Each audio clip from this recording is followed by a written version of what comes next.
Halo pemirsa, selamat datang kembali di acara Resital Musik Klasik Virtual DIPI 2022 yang diselenggarakan untuk menggalang dana penelitian ilmu dasar.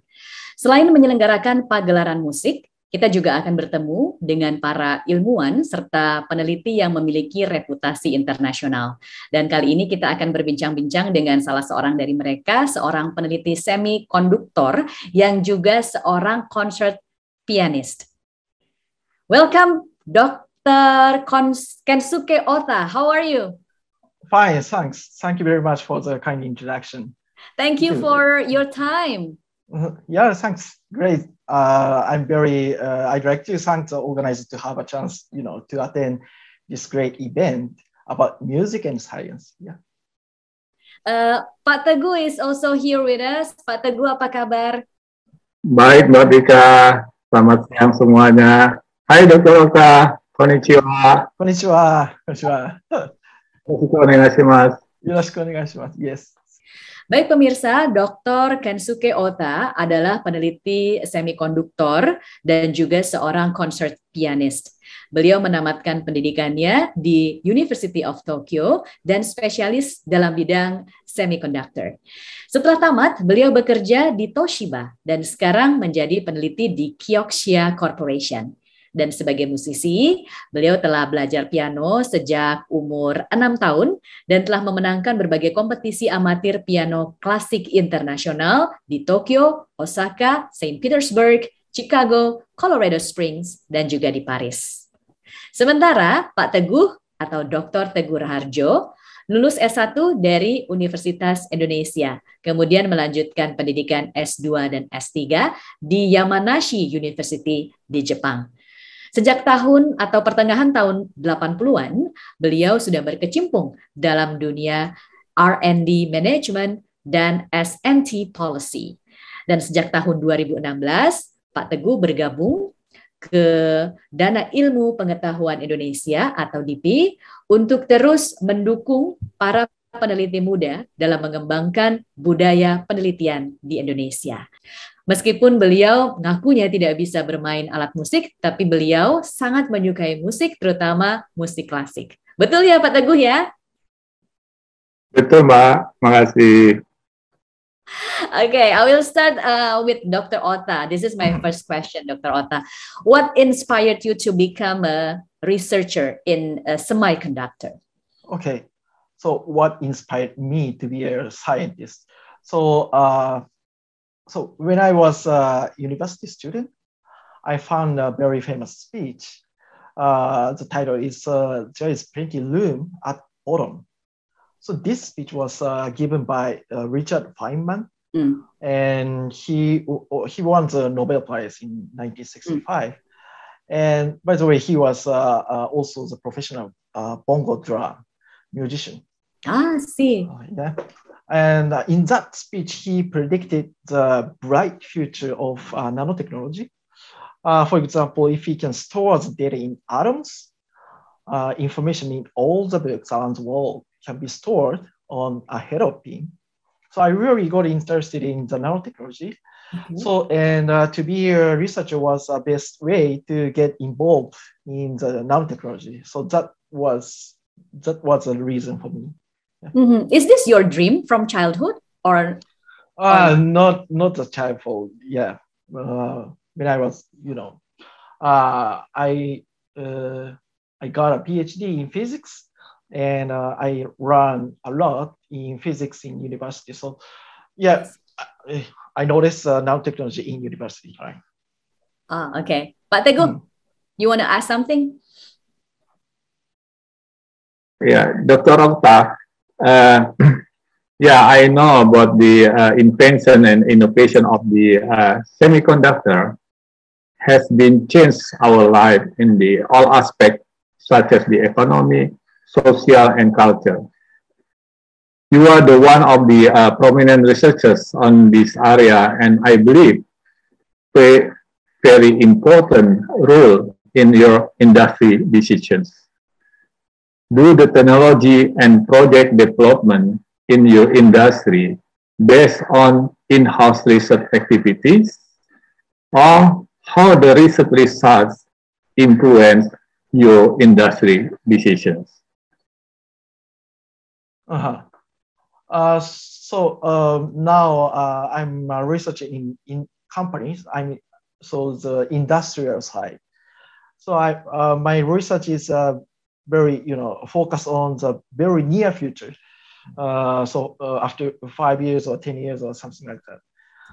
So maybe it is something different from the university's research in university, because research in university is very focused on the fundamental things, right? So I think this is what I'm now working on as a researcher. Yeah. Yes, you are right. And what do you think about the basic research in supporting the industry? Supporting, you mean the founding or something? Yeah, it's mean that when you develop the technology, we have also to consider what is the intention in the in the science that can be used to. So of course we have some fundings from the government or something like that, but mainly our company is shares the profit to the spends the profit, the part of the profit to the research. I think that is the main research sources. Yes. So that I would also to know. There are many decision maker or policy maker consider that research and development as a cost center instead of the investment, the future investment. But I believe that the semiconductor industry is solely depend on the research in develop and sustain their competitiveness. Do your company invest significant amount of research fund? Okay. So in general, about 50% of profit is assigned to R&D in semiconductor device makers. I mean, this is in general, and I think I'm not sure exact number of my company, but I think it's the same. Yeah. Oh, very interesting. And I would like also to ask about the flexibility in raising our idea in research. So who will decide the research proposal from your R&D team? Are there ability or freedom of research focus and the idea generated by researchers? Okay. So you mean the research topic? Topic is decided can be freely your teams propose to the managements, or they should be selected by the management very top. Okay. So I think it depends on the research topics. I mean, if in our company, if you have the research topic with very near future, I mean, after 1 year or 2 years, the researchers involved in that product or research topic is the number of the researchers is very big. I mean, 10 or 20 or something. In that case, we cannot choose. Choose a topic, research topic. But like me, I'm doing the research on about after 10 years or 20 years or something like that. We can choose any of topic if the director allows us to do it. So Dr. Ota, in general, what are the long-term implications of your research for humanity and industry, especially in Industry 4.0 and Society 5.0? Okay, thanks. So before that, I'd like to tell about my research, current research topic. So I'm a researcher in the field of semiconductor device. And as I mentioned, I was interested in nanotechnology. So I joined Toshiba as a researcher. And Toshiba was one of the leading company of NAND flash. NAND flash is a memory. So if you have a smartphone, you can download music or movies. And so we have storage in the smartphone. Yeah. It's a NAND flash. Yeah. And semiconductor department in Toshiba became an independent company. So Kioxia, this is my current company. So I'm now, my research topic is new material, new device structure, new concept for the developing these kind of new memories. And so your question is long-term implications. Implications, yes. Mm-hmm. So NAND flash is also used in data center or some, and semiconductor devices, including memory, was a key hardware for the artificial intelligence or machine learning or neuromorphic computing. So these kind of things will, I think, make a big change in our life, like smartphone did. Mm. So I'm very excited to take part in this kind of development. Yeah. Do you think that the advanced technology, such as advanced artificial intelligence or AI, will have, more control in our society now and in the future? I think AI will, artificial intelligence will,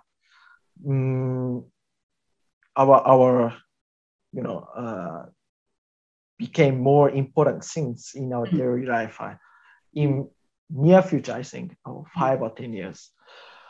Yeah, I think many kind of things like, food delivery or something, or will be controlled by the AI or something. Yeah. Dr. Ota, I believe as researchers, you have faced uncommon challenges and obstacles. What's the biggest challenges or obstacle in your life as a researcher? Okay.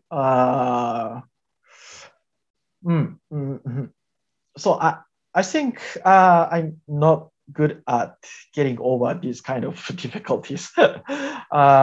So I'm always think the time solves everything. And also having a hobby or like piano for me is a very important, I think. And I can relax and refresh by playing the piano.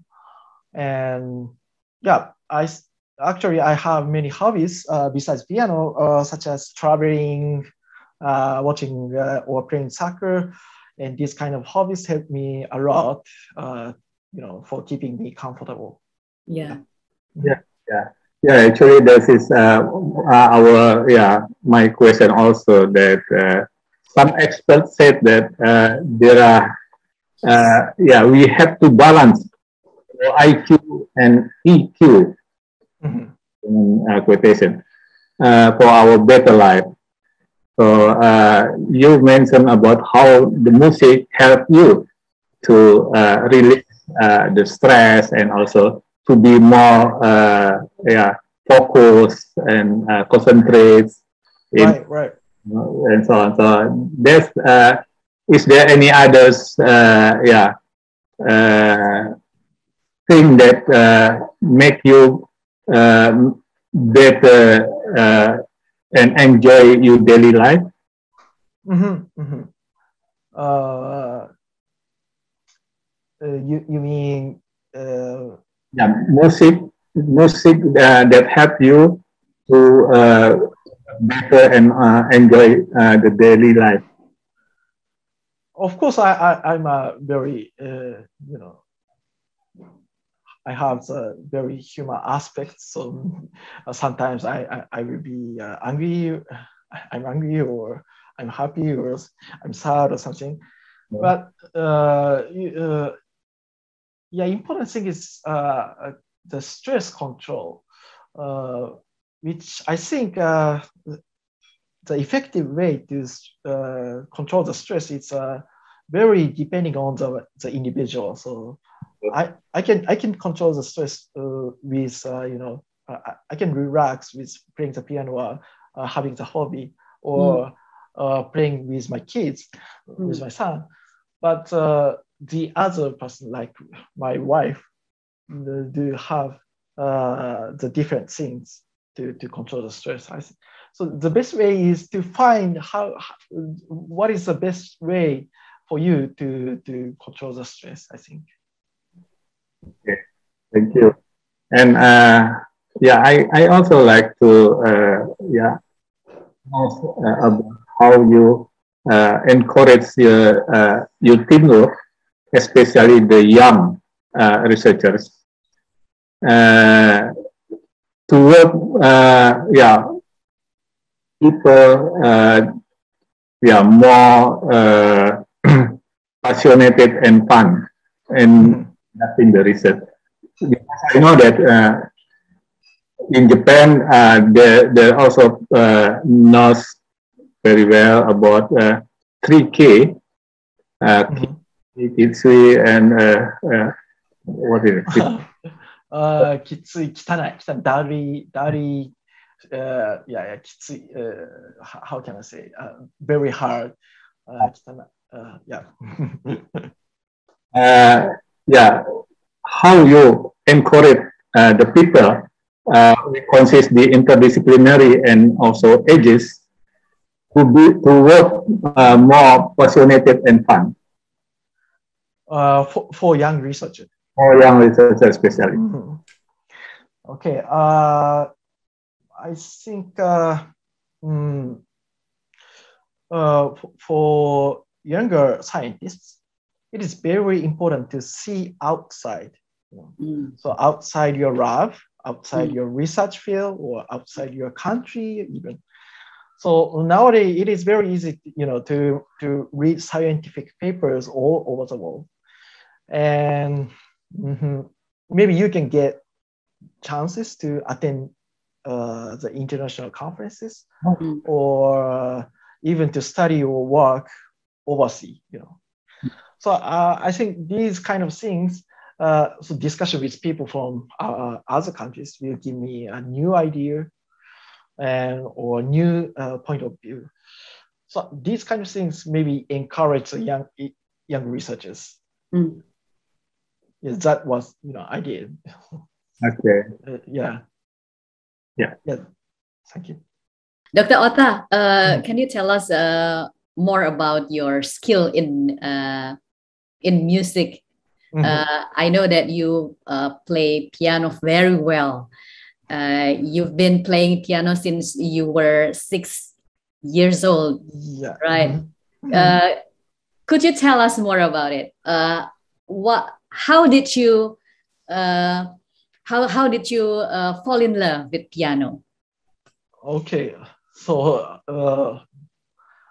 I think it's very difficult to explain my feeling, but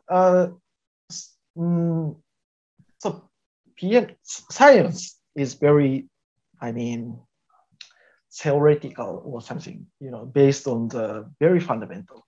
But the piano is for me kind of the way to express my feelings, and it is very,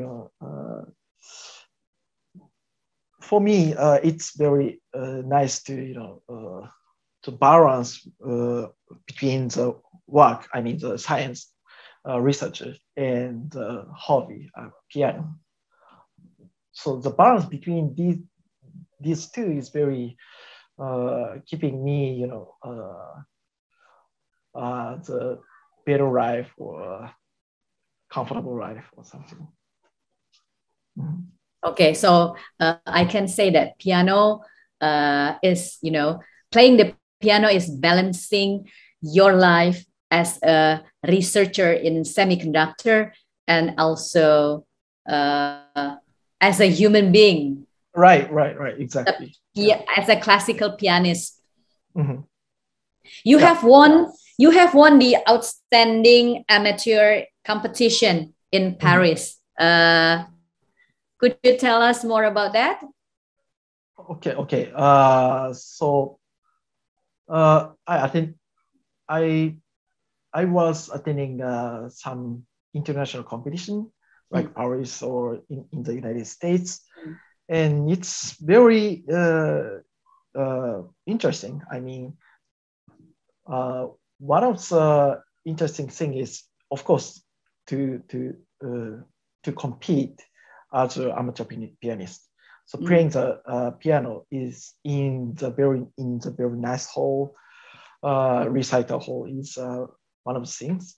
But the other is listening to the other amateur competitors is very interesting. I mean, it is very fun because in general, amateur pianists do not have a good technique, but they express many things, even better than the professional pianists.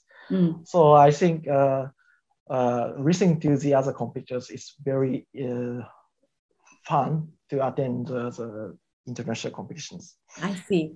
Mm-hmm. So you will be competing in the Clyburn amateur piano competition as well. When will it start?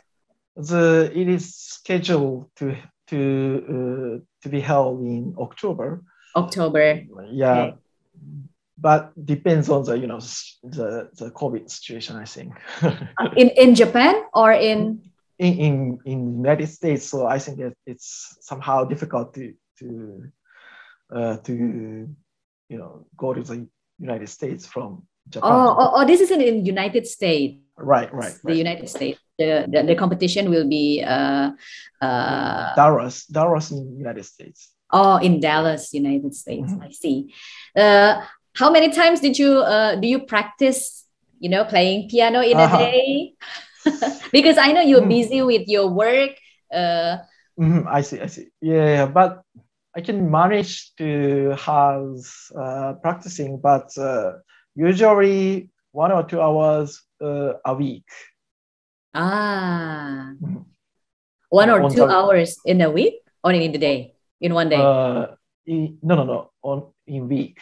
Okay. On weekend I can have, yeah. Okay. So in Saturday and Sunday you cannot be you will be practicing piano, playing piano all day.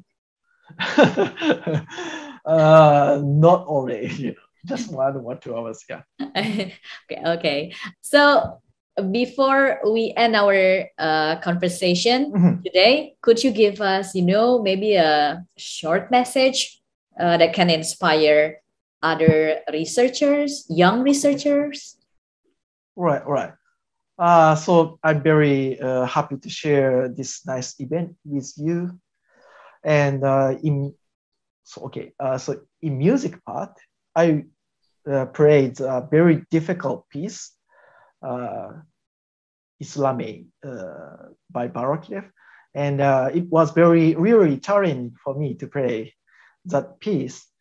But I think it is very important for us scientists to keep the spirit of challenge. So anyway, so maybe we can keep the challenges in science and also the piano music. So anyway, thank you very much for the attention. Thank you very much. Thank you, Dr. Ota, for your time. But Teguh, you want to add something? Yes. I would like to express our appreciation for Dr. Ota. Thank you. to being interviewed today and also joining the classical music. I'm looking forward to enjoy your piano performance soon. Thank you very much. Okay, thank you very much. Thank you very much. Thank you. Dan pemirsa, demikianlah bincang-bincang kami bersama dengan Dr. Kensuke Ota. Dan nantikan juga penampilan beliau di acara ini. Jangan kemana-mana, masih ada banyak sekali tamu-tamu spesial kami. Dan tetap tunggu penampilan mereka di resital musik klasik virtual DIPI 2022.